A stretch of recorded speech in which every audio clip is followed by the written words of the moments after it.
Welcome back to iTCA, iTeachCybersecurity Academy, where we make cybersecurity simple, useful, and practical for everyone.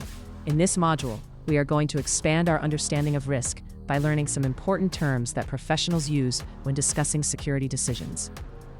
Up to this point, you have already learned the core building blocks of risk assessment, such as assets, threats, vulnerabilities, likelihood, and impact. But in real organizations, security conversations go beyond those basics. Leaders and risk professionals often talk about things like risk appetite, risk tolerance, residual risk, inherent risk, and risk owners. Understanding these terms helps you move from simply identifying risks to actually participating in meaningful security decision-making. Let's begin with a simple idea. Every organization operates with some level of risk. It is impossible to eliminate all risk completely. If a company tried to remove every possible risk, it would probably stop operating entirely. Businesses need to innovate, connect to the internet, store customer data, and run digital systems. All of these activities introduce risk. The real goal of risk management is not to eliminate risk, but to manage it wisely. This brings us to the concept of risk appetite. Risk appetite simply refers to how much risk an organization is willing to accept in order to achieve its goals. Different organizations have different appetites for risk, depending on their industry, their culture, and the potential consequences of failure. For example, a startup technology company might accept higher levels of risk because it needs to innovate quickly and compete aggressively. On the other hand, a hospital or a financial institution usually has a very low risk appetite because mistakes could lead to serious harm, regulatory penalties, or loss of public trust. Closely related to risk appetite is the idea of risk tolerance. While risk appetite describes the general level of risk an organization is willing to accept, risk tolerance defines the acceptable limits for specific risks. Think of risk appetite as the overall attitude toward risk, while risk tolerance is the boundary that should not be crossed. For instance, a company may accept minor service interruptions as part of normal operations, but it may have zero tolerance for breaches that expose customer financial data.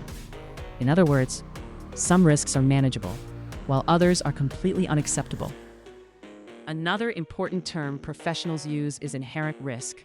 Inherent risk refers to the level of risk that exists before any security controls are applied. Imagine a company launching an online payment platform. Before adding encryption, authentication systems, or monitoring tools, the platform naturally carries significant risk because it handles financial transactions. That original level of exposure is what we call inherent risk. It represents the risk that exists simply because of the nature of the activity or system. Once security measures are put in place, the level of risk usually decreases. The risk that remains after controls are applied is called residual risk. Even with strong defenses such as firewalls, encryption, access controls, and monitoring systems, there is always some risk left over. No system is perfectly secure. Residual risk is the amount of risk that the organization ultimately decides to live with after implementing reasonable protections. Now, this raises an important question. Who actually decides whether a risk is acceptable? This is where the concept of a risk owner comes in. A risk owner is the individual or group responsible for managing and accepting a particular risk. It is not always the security team. In many cases, the risk owner is a business leader or department head because the risk directly affects their operations. For example, the head of online banking might be the risk owner for digital payment systems.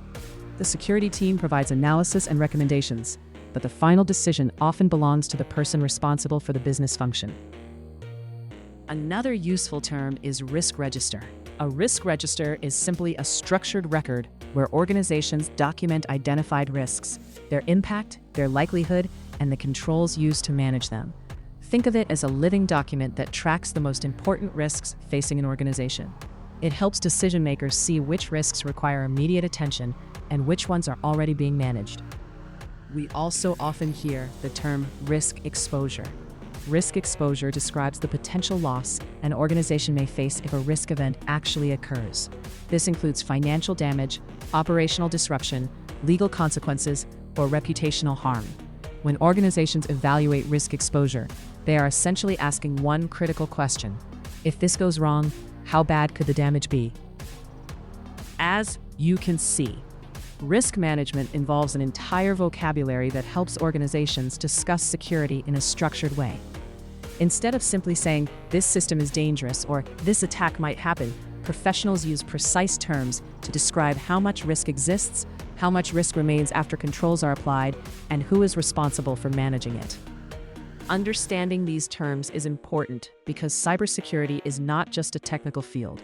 It is also about communication and decision-making. Security professionals must be able to explain risks clearly to managers, executives, and stakeholders who may not have technical backgrounds. When you use the language of risk appetite, tolerance, inherent risk, residual risk, and risk ownership, you help translate technical issues into business decisions. So in this module, you've learned several key risk concepts that extend beyond the basic building blocks of threats and vulnerabilities. You've seen how organizations define how much risk they are willing to accept, how they measure risk before and after controls, and how they assign responsibility for managing that risk. These ideas are what turn risk assessment into a real management process, rather than just a technical exercise. In the next lesson, we'll continue building on these concepts and explore how organizations turn risk analysis into clear, actionable security decisions. If you found this lesson helpful, remember to like the video, share it with others who are learning cybersecurity, subscribe to the channel, and turn on notifications so you never miss the next lesson.